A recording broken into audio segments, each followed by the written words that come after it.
Hey guys, welcome to this new video, and in this video I am going to show you how you can control Spotify and other music apps using hand gestures.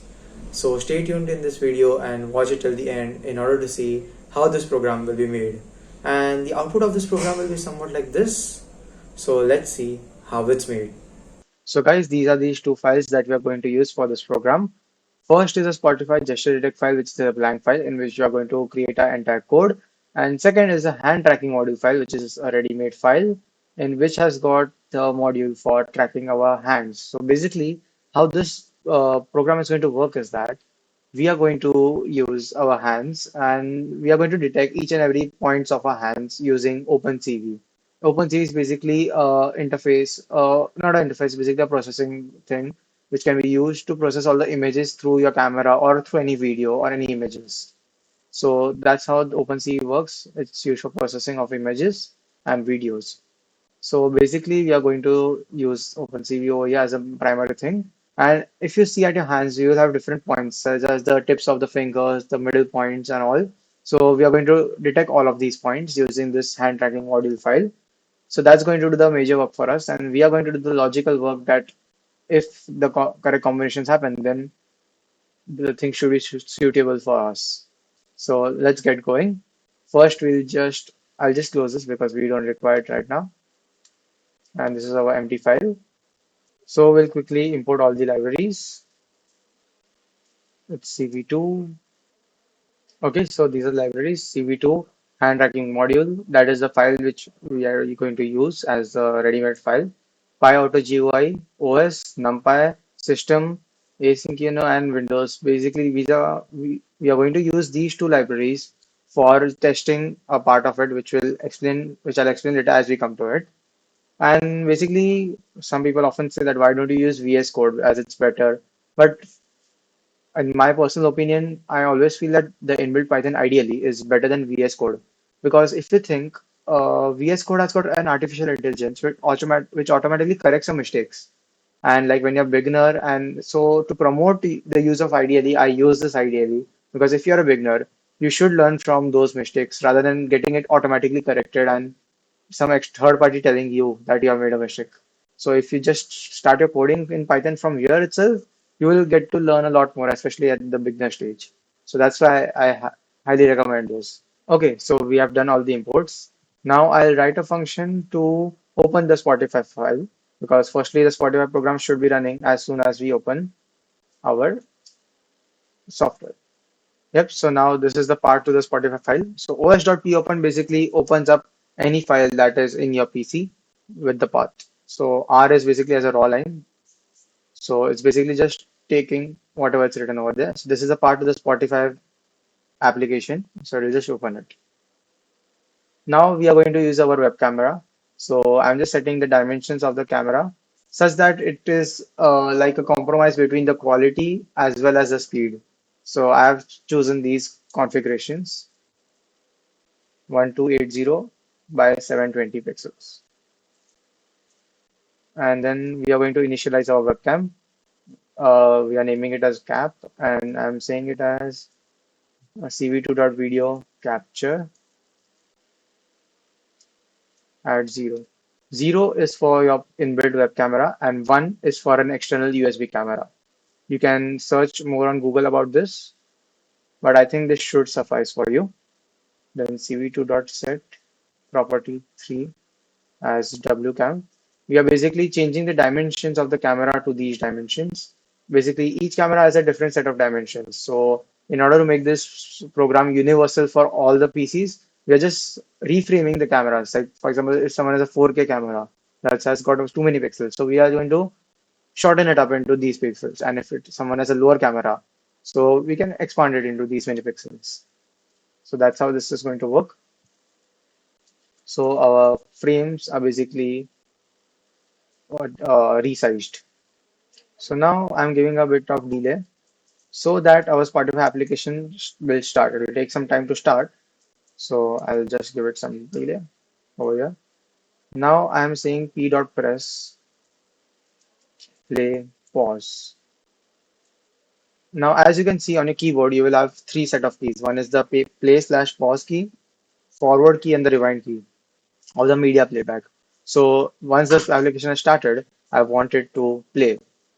So as soon as our application starts, I want it to play the music. So that's why I've told power to the GUI to press the play button. Now I'm just printing it for our reference that pause/play button has been pressed. Okay, so now we are initializing the hand detector. So for this, I'm going to write this line detector as a variable as htm dot hand detector detection con is equals to zero point 0.6. Now, what is this detection con? It's basically like an accuracy between 0 and 1 of detecting the hand. So, like, how close should it be to a ideal hand for it to detect in the camera? So, by trial and error, I found out this value as zero point 0.6 from my camera. It will be definitely be different for your cameras. So, you can just hit and try values between 0 and 0 and 1. 1 will be like super close to a ideal hand. So, sometimes it might not even detect as a hand. So, and 0 will like detect probably anything as a hand. So you need to make a compromise and set a good value over there. So this is detector. Now I'm initializing a few more variables, right? Boolean variables. So right as false and left as false also. Now I'm just seeing a variable a as 0. I'll tell you the use of these soon. Okay, so now we are going to start with the main function. So I'm defining a function as do, and I'm making some variables global so that they can be accessed easily. So wcam, hcam, then we have cap, detector, left, right, A. Yep, that's it. Now success over here and img is equals to cap dot read. So basically, when once a webcam is started, it will start getting the frame by frame data from these. So img will store 1 frame in it, and we are going to do frame by frame processing of it. So this is the way it's initialized. And now I'm just going to say img is equals to detector dot find hands in the image of img. So basically what did it do over here is that over here this img, this had the image as a frame that is coming from our camera. Now we send it to the detector dot find hands function, the same img variable as an image. It will do all the magic work and process the image, and then we'll get a returned value as with the detected hands and the points over here. So img is that detected value with the edited stuff. So lm list a variable, I'll just write in capital, is equals to detector dot find position of img and draw as false, and lm list is equals to lm list at index of 0. So basically, this program is meant to detect all the hands present in the photograph, but we are just going to use one hand. So to avoid confusion, we're just going to take the hand that was at an index of 0.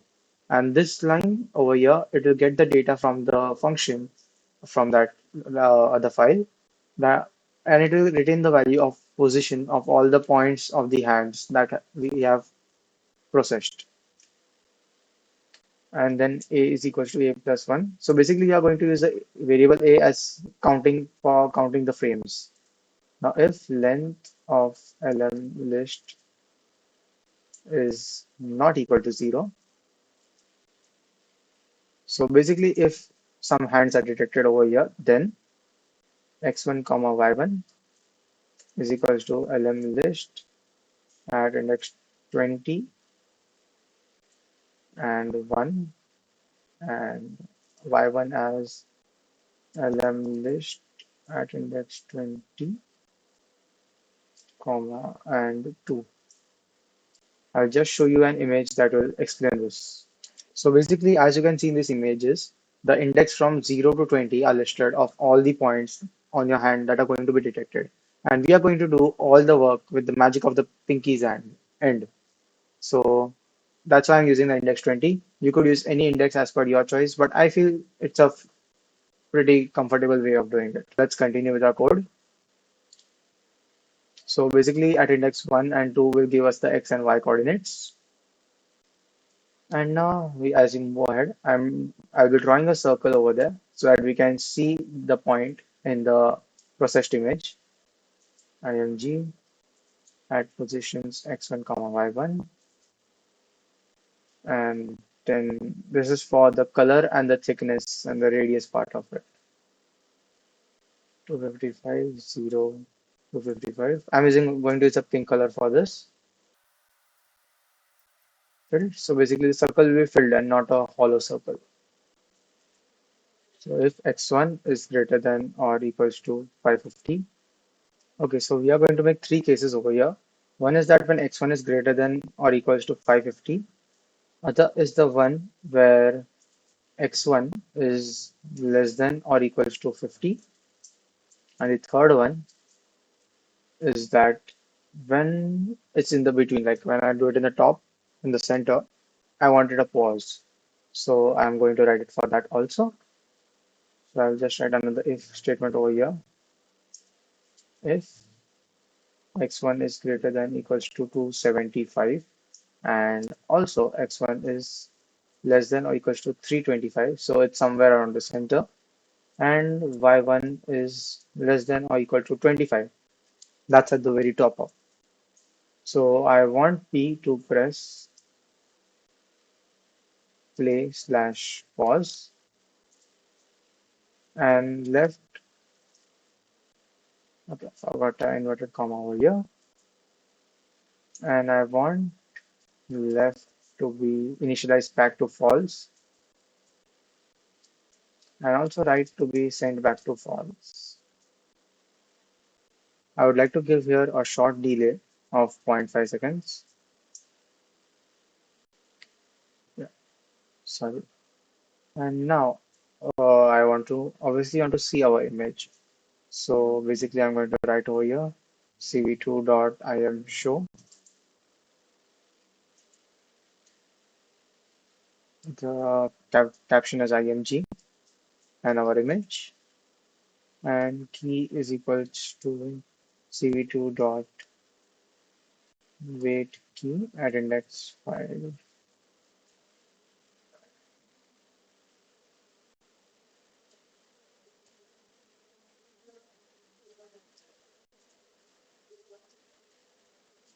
So basically, if it will detect all the keys that are pressed on the keyboard, so when we press the key Q on our keyboard, the program will get quit. cv2 dot destroy all windows and cap dot freeze and exit for sure. And while true, we are going to run this loop. And for a bit of understanding, I'm just going to print x1 and y1 so that we get a bit of more of clarity. Just a second. I think this should be outside, not on here. It should be outside this if case. So I'll just make the changes. Yep. Now we can test this. Okay, so now we'll just test this program. We'll not use Spotify presently, so I'll just close this. And we have our image over here. So as you can see, this my hand is detected successfully. Now this is my right side. So the places we are getting is like x coordinate is around tending to 0 over here, and this is my left, and the x coordinate is tending to around 630, and this is the center part. So if I hit the top, we'll get a lag because we had kept a time delay of 0.5 seconds. So it's working great. So basically, when I'm here, this moment I want the previous song, and this moment I want the next song. Basically, when it reaches to 0, it's my right. Yep. So we have tested that.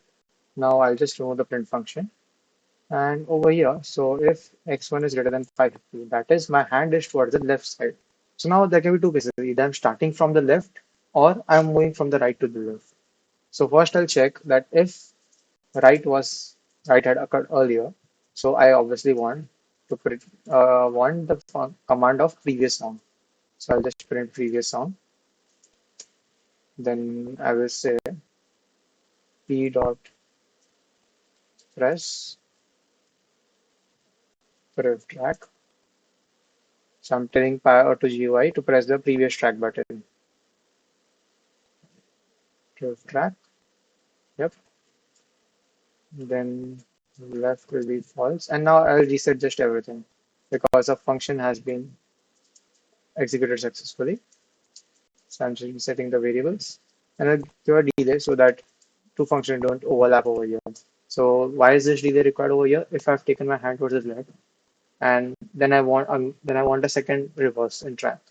So it should not detect that okay it was already in the left and then it went right. So it would go on to the next track. You will get to know this exactly if you remove the time delay and try it by yourself. So I'll just keep a time delay over here. And now what happens usually that in Spot, especially for Spotify, that if a song is playing and you go press a rewind the previous song button, it will restart the same song. So we'll also have to check that has it started the same song again or has gone to the previous song. So for that, we are going to use a different library, this one. This will get to know that which song is being played right now. So I'll just write the line for getting that. Yes, so this function over here is used to get the title of the song that is being media that is being played. So irrespective of the app, it will just get us the media that is being played. So we can check that has the same being played still or it's a different one. So now I've created this function over here. Now we'll have to call it from down here. So after this, so first we'll check it before pressing the button and we'll check it after pressing the button. So over here, I will write after the print function, I'll just write it current media info is equals to asyncio dot run get media info. Yep. So we have got the media info before pressing it. We just write this command again over here and I will name this as info 2. So now this is the one after running the code. And if current media info is same as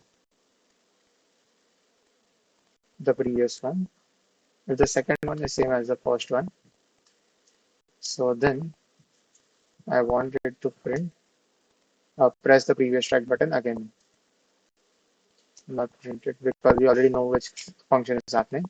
So I'll just to this is basically kind of an internal troubleshooting to clear an error. And now if it had not gone right before, so if it's not been previous, if it has come to the left for the first time, so else case over here, this is for we are still under x1 is greater than 550. That is my hand is over here in the left side. So else I want left to be true and a to be 0. Why are we using this a variable? As I told you, this entire event should happen in a short time interval. Otherwise, what would happen if my hand is in the left and after 10 minutes, if I take it to the right, so it will take it as the next song, which we don't want. So that's why we are using a. So we'll count the number of frames that if it happens in so many number of frames, then only. So we are resetting a basically over here and we'll write the part that if it doesn't happen in those many frames, then reset it again in a bit later part. So just follow along till then. Now similarly for x1 less than 50, that is when my hand is towards the right. So again the same logic. If left had happened before, I wanted to print next song for of this and p.press div track. No, next track, sorry, not div track. Next track. Left is equals to false. Right is equals to false. So basically again reset everything.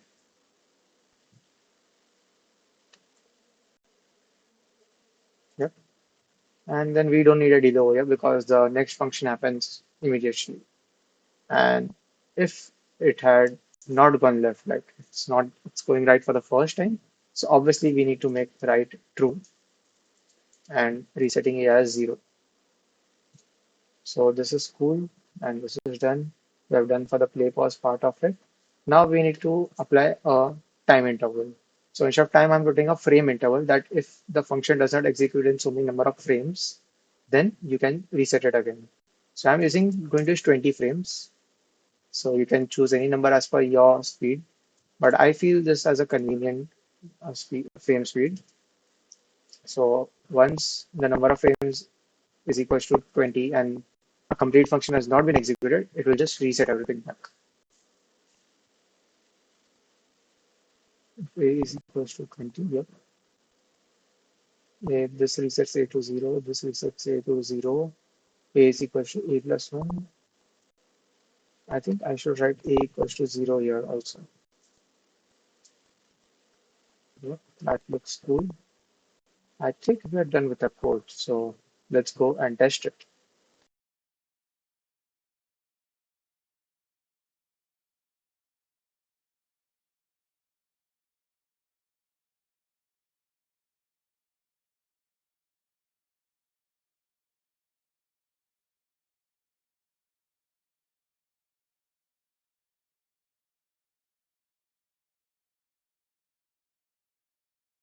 And yellow. Yellow is of course the input, white is not required, and red is for.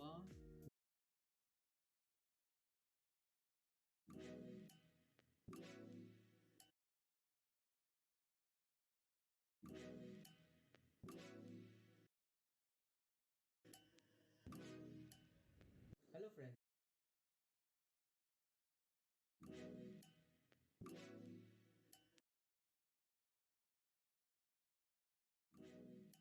So, hey guys, thanks for watching this video. Hope you have successfully been able to make this. If there's any issue, you can write me a mail or drop it in the comment section. The GitHub link to this code I have uploaded in the description. You can check that out and share this video to all those you think need this code. So, thanks for watching. Stay safe, keep learning. All the best.